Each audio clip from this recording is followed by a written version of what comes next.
On a cold, silent Halloween night, when the moon hung low like a pale, watchful eye over the town of Ravenfall, three friends Ayan, Rida, and Sam walked down the narrow road that led to the abandoned Blackthorn House, a mansion so old and feared that even the wind refused to pass through its broken windows. Tales of screams, shadows, and vanishing footsteps had kept people away for decades, but the three friends believed most ghost stories were exaggerated. What they didn't know was that this one wasn't. As they approached the rusted iron gate, it groaned open on its own, as if the house had been waiting for them with a disturbing amount of patience. Rida felt a chill creep up her spine, and Sam nervously laughed it off, pretending to be brave, but Ayan noticed the way his hands shook. The path to the door was lined with dead, leafless trees that twisted toward the sky like skeletal claws. The closer they got, the thicker the air became, heavy like unseen eyes pressing on them from all sides. When Ayan pushed the door, it didn't feel like wood. It felt warm, as if the house itself was breathing beneath the surface.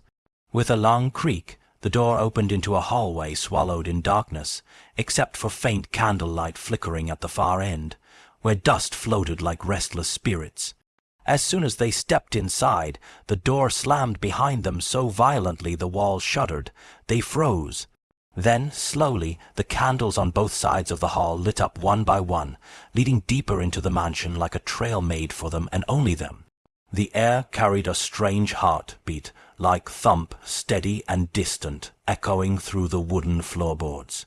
Ayan whispered that something was off. This didn't feel like an abandoned place. It felt alive. The portraits hanging along the hall were covered in dust, but each had deep scratches over the faces, as if someone, or something, wanted to erase their identity. As Rida leaned closer to one painting, she realized the scratches weren't random. They formed shaped symbols, ancient markings she had never seen before, swirling like curses carved into the canvas. Suddenly, the eyes in the portrait shifted, just for a split second, but enough to make her scream. Sam rushed over, but as he looked, the portrait returned to its original lifeless state. A cold breath of wind brushed Ayan's neck, even though there were no windows open.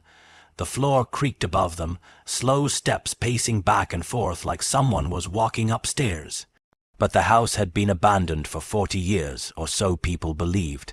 They followed the candlelit path to another long corridor where an antique grandfather clock stood. Its pendulum swung back and forth, though the clock hands were missing entirely. Every swing of the pendulum made a soft metallic chime, each one slightly louder than the last, ringing through the empty halls like